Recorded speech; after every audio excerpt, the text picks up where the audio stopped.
DJs flow or flow DJs? Just flow. Just flow. Flow. Yeah. Just flow. Yeah. Like live. Yes, exactly. You get it. Thank you very much for being here. Thank you very much for accepting this invitation, because it's so important for us. We're going to make like this kind of exclusive interviews with a connection in Tilt Chief and AUCH. Finally, in this amazing place. Look at this. The clam. I love the clam. We love the clam. In New Guernica, in the heart of New Guernica. Thank you for having us. Welcome. Thank you very much for that. So, for that, how do you meet each other? How do you choose, like, how do you meet each other, and then what's happening in the moment that you say, maybe we can start playing together? I don't know. How do you make this decision? Is that like, I think 2020 or 2021? We met at the COVID 2020, far out, a long time ago. It's been too long. We met at the COVID hotline at the Department of Health. So we actually worked together. Government workers. We were government workers. Okay. Yeah. We still are. We still are. Great. Not in the same job, but like, we met in the hotline, and we couldn't see anyone, and we couldn't talk to our usual friends. Yeah. You know? So we just like, you know, when you find like a best mate at work, and you know, you laugh and you don't really get any work done because of that one person. So I think we just like hung out a lot, and I remember we would go out and sneak out for a ciggy. You know, do our exercise at the beach after work. And yeah, we just like really connected. And then like, you know, we had to do everything together. Like everything. We're like, first rave, let's go together. We need to go shopping, let's go together. You know, dinners after work, everything. And that included DJing. So much connection. So this is like one of questions that I like to, because you need trust if you make like back to back. I don't know, if you play together, you need big trust in the other person. So you Definitely. this is amazing. Yeah, you have the real connection there. Yeah, because like I think because we're so tight, we naturally just had that trust in each other. Yeah, the friendship came first. The friendship came first. DJing like flowed out of that. Yeah, but we're like a duo with everything. Like, it's not just DJing. like people are like, you know, oh, Bianca and Lydia, it's for everything. Yeah. When I'm out and I'm not with Lydia, they're like, This is so weird. Where is Lydia? We're like SpongeBob and Patrick. My Instagram is basically Bianca and Lydia. Like, it's basically a joint Instagram. Like, all of my photos are just of Bianca. Yeah. Our Flow Instagram is basically a friendship Instagram. And simply people can't see all this connection when you play live in the stage. No? As if this connection passes to the people. So how do you create like your DJ set? For start, like you like play in the house, like share the new music, or you know music together. I don't know. Well, we don't plan our sets really. We just like, we might have an idea of the vibe. So like whether we want to play like more harder style or a bit more melodic or softer or sultry. So like we kind of pick the vibe, and that depends on like the time slot, the crowd, what kind of event it is, the venue. And then in terms of finding music, I guess we collaborate on like all of our playlists, and we find our own music in our own time, and then we put it all into the same playlist, and then we get together and we jam. And and then in terms of like playing the set itself, it's not ever planned. It's just we just kind of vibe it.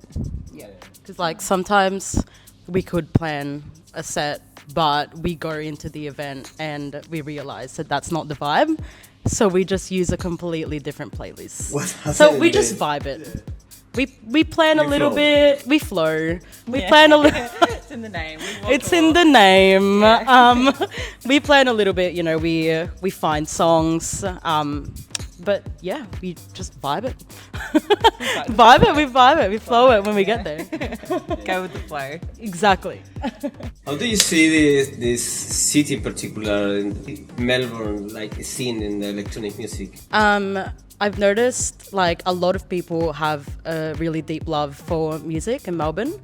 And like that really fosters community. whether, like I see it as a patron or through DJing. Like there's little sub-pockets of community within Melbourne. Oh, there are so many subgenres. There's so many subgenres. And then those subgenres have subgenres. Yeah. And the great thing about Melbourne is that, like, there's an event, there's a community for everything. So no matter what you do, no matter what you're into, there's a little scene for it. I think that's what keeps it diverse and ever changing and ever growing. So, like, the way I see the scene is it's really, there's something for everyone. And it's always growing, it's always changing. And, like, as an artist, like, you can not confine yourself to one scene or one, pocket. You can spread across many. So yeah, lots of community, all different kinds of people. Yeah, it's amazing this place. When I arrive here, they see the same. You see, wow, my head explodes. They see what happened here. It's in every corner you can find. Yeah. Like that you say, a lot of people playing, DJing, art, musicians, the streets. It's amazing. Yeah, I feel very lucky and privileged to be part of the music scene in Melbourne because I feel like you don't get this anywhere. You know, like there's so many different DJs, so much variety in the music scene. It's just incredible. Yeah. We're very spoiled. We get a lot of international DJs, like playing all different genres, all types of genres. But it can be competitive as well. It can also be competitive. So, yes. How do you difference your music or your DJ sales or your presentation from other DJs? I think we try not to think about competition so much, and we just focus on what feels authentic to us. Yeah, because that, like, you can't fake that, and you can't. I think that's what can make you stand out, just being authentic to yourself rather than trying to fit what's popular or what's popping off. What were you saying about? We feel like this Melbourne has a very good appetite for. It's got a very good appetite for hard and fast at the moment. It's very popular, and we're guilty to loving that as well. But I feel like maybe that doesn't really speak to who we are as artists at the moment. So we tend to focus more on the melodic and stuff, even if it's not as popular.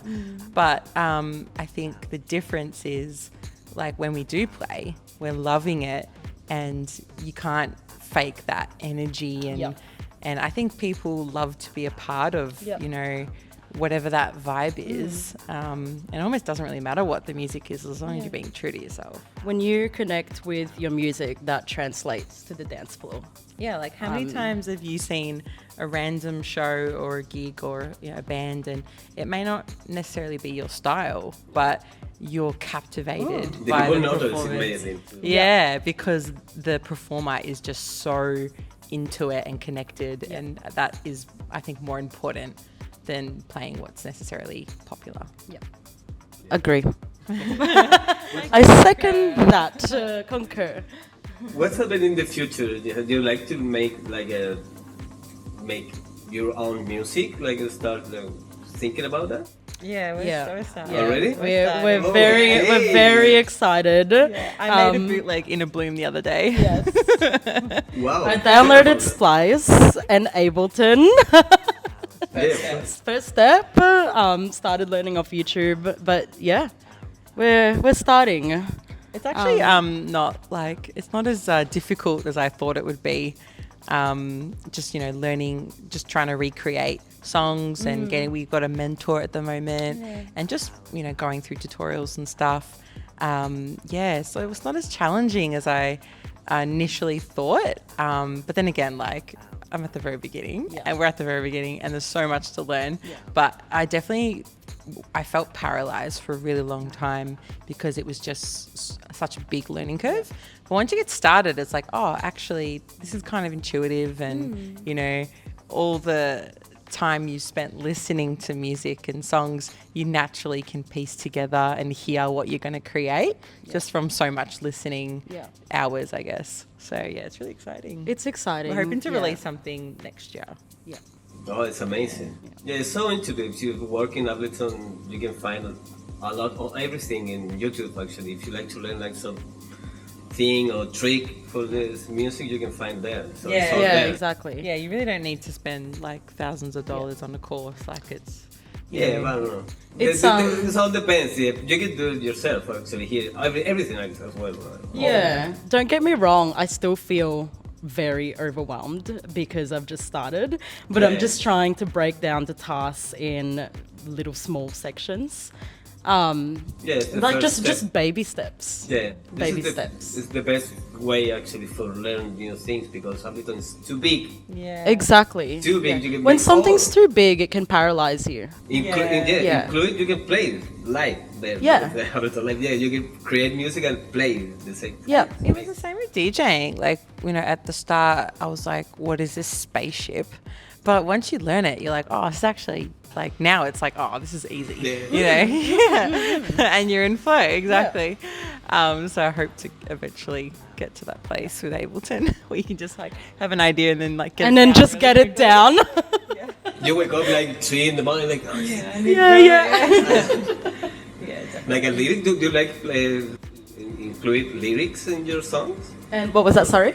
Do you like include lyrics like songs? Love like, lyrics. vocals? Eventually, she's a singer. Lydia's a singer. So I really want to incorporate your vocals in a track. Like I think that would be really cool. Yeah. Like just sultry, like female, Like sort of chopped kind of repetitive. vocals in a Yeah. track. Almost like the vocal is like an instrument in a way. Yes. Like I don't think it would necessarily be our style to have like a song where you've got verses and a chorus and all that. There's I think no it's pop. more. Yeah, I think it's more just like you've just got like a repetitive Yep. like little splice of it. Yeah. That's the good thing in electronic music. You can make whatever you want. Actually, it's not pop. It's not A B A B. You know. There's no limit. There's no rules. And a lot of the songs I find like have just a mashup of like different genres, but somehow it still works and it's freaking great. Like our style of DJing, for example, we incorporate a lot of techno with trance music, and it just works. So there's no rules. No, definitely not. It's all energy. Yeah. That's the one of the things that I love on electronic music. Also, you can Exactly. mix and create whatever you want. You can Exactly. play house, techno, I don't know, vocals. Include if you like to make pop, you can do pop with electronic. Yeah. It's pretty limitless. Yeah, that's right. What is your plan for the future? What do you think? Like I don't know, it's almost like 2025. Hold on, don't remind me that it's 2025. Oh my god. Years keep coming and don't What stop you- coming. Don't stop coming. You like to release new music? Yeah. Yeah. Yes. Well, I guess like the ultimate dream would be to release music and to play that around the world, you know? Dream big, eh? Dream big. Yeah. We love to dream big though. I mean, I reckon it's Why not? reachable. It's reachable. You know? Anything is reachable. Like, I really want to play, you know, in Europe and play at festivals and play our own music at festivals. Yeah. And yeah. Yeah, it's amazing. Yeah, Yeah. and travel and yeah. Right now, like we want to keep building a brand as well, Oh, Flowfest. So we started running events earlier this year, and we just want to keep running them because we want to keep, you know, building a community around our brand. Building a community is important, yeah. Yeah, and it's just such a nice, wholesome thing to do. Yeah. Like it makes me feel so nice and fulfilled to just bring people together. But also, like, you know, we've had amazing experiences at events and we've had, you know, such amazing moments of connection, whether it's on a dance floor or with people at our friends' events. So I think being able to then pay it forward and, and create that for, I guess, a new generation. Yeah, it's like the same in the life. Actually, like Ableton make music, like lose the fear and that's it and go for it. and flow. Yeah, just flow. It all comes back to flow. Yeah. Yes. I think that's why I really love the name as well, because it's direct. so simple, and it's like that's all there is. That's all there is. It's clear and concise. Yeah, that's so true actually. Whatever you do, like whether it's playing music or, you know, producing music or bringing people together at an event, it all comes back to the same thing, and it's flow And connection. and connection. Yeah. Therefore, we are God. We are God. Wow, this is amazing. Thank you very much for this interview. Thank you very much for opening your Thanks heart for and tell having us us. what happens in the Thank future you. for your work as well. For being here in Chill Chiefs and AUCH, this is new for us actually. We start running these interviews and create this amazing collaboration. So great, we're going to see you set. Thank you very much for that, and thank you very much for all the people that see in this, I don't know, in YouTube, Instagram. Thank you. Other social media, sometimes. Thank you very much, everyone. Thank you very much. You too. Thank you. Flow. Thanks for We having go us. to flowing. Flowing is correct, I think, or no? Whatever. Just flow. No rules. Thank you very much. Thank you so much. See you in the next time on the dance floor. Well, thank you so much. Thank you very much This is great. for your time and for being here.